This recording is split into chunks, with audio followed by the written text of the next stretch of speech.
Ayon sa sinabi ni David, mayroong dalawang Panginoon. Dalawang Panginoon na nandoon sa langit. Panginoon ni David, ang sabi niya sa isang Panginoon, umupo ka sa aking kanan. Dalawang Panginoon nandoon. Sino kaya yung dalawang Panginoon? Di kaya yung Ama at saka yung Anak?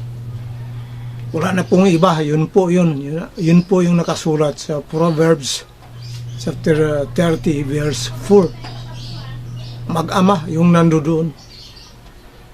Di ba? Tama yung nasa 1:18 ng Juan na yung anak ay nasa sinapupunan ng kanyang ama. Connection, di ba? Hindi po yan sulagma. Connected, parallel verses po yan. So itong si Jesus na ito, dahil anak niya, legitimate son, ayon sa Psalms chapter 2 verse 7, Acts 13:33, at Hebrews 1:5 at Hebrews 5:5. Dahil anak siya ng Ama na nasa langit, mas maigi o mas magaling siya kaysa mga anghel. Ayon po sa Hebrews chapter 1 verse 4.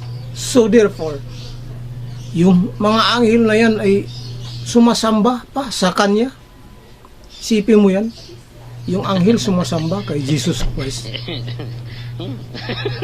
Di tao. Anong kalokohan yun?